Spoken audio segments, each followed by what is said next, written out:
Hello everyone, and welcome back to Lucy's Legacy Closet.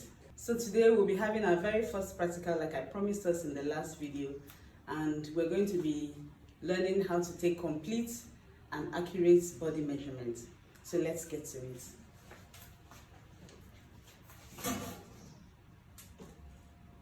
Okay, so we're going to begin by taking our shoulder measurements. And to do that, you place your tape like so. Of course, your client is going to give you her back. You place your tape on the shoulder blade.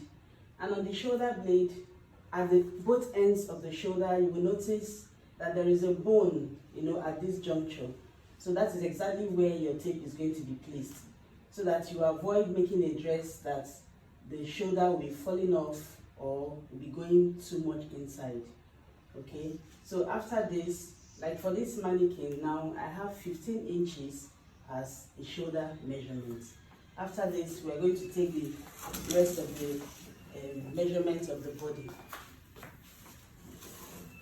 So here I'm going to start with the vertical measurement before I go to the horizontal. And to do that, I place my tape again on the shoulder and go over the bust. Okay, so the first is going to be the breast point, which is usually referred to as bust point also. Now the bust point measurement for this is 10 inches, and then I go over to the under bust like so, and the under bust measurement is 14 inches. And after the under bust measurement, we get to the half length. Ensure that your tape remains over the bust. Now the half length measurement is usually between 3 and 4 inches after the under bust measurement. So for this mannequin, I have a half length of 18 inches. This is also where your waistline is supposed to be. Okay, so after the half length measurement, we get to the B length. The B length is usually your blouse length measurement. Now blouse length measurement is actually the length of a blouse, which is supposed to sit on the hip area. Okay, so this measurement is supposed to be at the area that you take your hip circumference or a little bit above it, depending on where you also want your blouse to be. But it's necessary to get this measurement because you'll be needing it when you're also making a dress. So my B length measurement for this is 25 inches. And then we'll proceed to the gown length of this person. So now to take the full length of a dress, still having my tape on the shoulder and holding it down like this, I go this way. And usually when I'm taking a dress length measurement, I like to take 3 basic measurements, which is the knee, the 3/4 length, and the full length. So now I take the knee length measurement, this is 43 inches. I take the 3/4 length, 52, and then the full length is usually the ankle length of the person you're measuring. So let's assume that this ankle length is 60 inches. Now the ankle length represents the length of a straight dress, okay? But if you want to make a flare dress, you will definitely have to add about 2 to 4 inches to the original length of the dress. Now this depends on the client that you're working for and how long and flowing she wants the dress to be. Now the 2 to 4 inches we're talking about is so that if whoever is going to wear this dress puts on a heely shoe or sandals or slippers, at the end of the day, the dress will still achieve a full length. So we now go over to the horizontal measurement. Now for the horizontal measurement, we start with the bust, okay? And then at the bust area, you're going to try to measure the fullest part of the bust, the fullest circumference of the breast area is what you measure for the bust measurement. And for here I have 39 inches. And then you go over to the under bust measurement. So the under bust here is the other time we said breast point and under bust, but now we are doing round under bust, which is at the area where you took your under bust measurement. So for this under bust we have 30 inches, and after that we now go over to the waistline.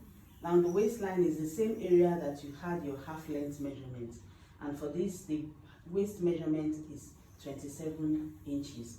Now when you're taking this measurement, ensure that it is not too tight and it's not too loose, but your tape can easily slide round the person's waist or whichever area you're trying to measure. Now after the waistline, we go over to the hip measurement. The hip measurement, like I said before, the area where you put your B length is the hip area, and you ensure that the measurement of the hip you're taking is the widest circumference of the hip area. So by doing so, you want to slide your tape up and down, so that you keep opening up your tape until you can no longer open it. So you slide it up and down like so to ensure that you have the largest circumference covered within the tape. So for this, I have 40 inches for the hip. Now after doing this, we want to take a skirt measurement. For the skirt measurement or your pants trousers, you now place your tape exactly on the waist region where you had your waist measurement or your half length. But if you're working with your client, you can also determine from her where he or she pulls her skirt or her pant trousers to. That can also help you as a guide to start your skirt length. So now I place this like so, and I go over from the side. I place it like so, and I go over from the side up to the knee, also having 3 different measurements for my skirt: the knee length for a short skirt, the 3/4 length, and the ankle length for a straight skirt, and then the additional 2 to 4 inches for the flare. Now the reason why I have this is because if I know the knee, the 3/4, and the ankle length, and I need to do other variations like maybe getting a measurement above making the dress above the knee, or a little bit below the knee, or a little bit below 3/4, whatever it is I want to do, using these 3 measurements that I have, I can now adjust it, to suit whatever I want to make. Now for this measurement also, there are 2 other things that I like to take note of. I like to take note of the fullness, which gives me the curvy area of the hip of the person I'm working with. This helps me to be able to shape my skirt when I am trying to make my markings on the fabric. And also above the knee measurement, which is usually about 2 to 3 inches above the knee. So when I have this measurement, it helps me to be able to shape my skirt or my dress properly. Now we also need to note that different people have different body structures. So when you're working with a client, you need to understand the person's body structure, so that when you're taking these measurements, it will guide you properly to be able to achieve the right result. For some persons, this measurement is not the same. Sometimes the fullness measurement is between 14 to 17 inches, but this depends on the length of the bone of your client in this area. Okay, so now we're going to take our sleeve measurement, both the armhole, the round sleeve, and the sleeve length measurement. Okay, so let's start with the armhole. For the armhole, there are 3 basic ways that you can take measurements for your armhole. The first is to divide the bust circumference by 6 and add 1.5 inches. Most of the time this is usually accurate, except for some cases where some clients may have very big arm, and that's why you must always understand the body structure before you apply some of these principles. Then the second one is to basically add 8 inches from your shoulder slant. When you have already slanted your shoulder, you take 8 inches measurement to your chest line and mark your armhole. And then the third one is to ensure that you take your client's measurements like so. So you place the tape under the armhole and try to roll your tape over, not too tight and not too loose, to take the armhole measurement. This is actually almost most accurate, so that when you have cases where somebody has a smaller bust circumference and a very big arm, you don't have problem with getting a very tight armhole at the end of the day.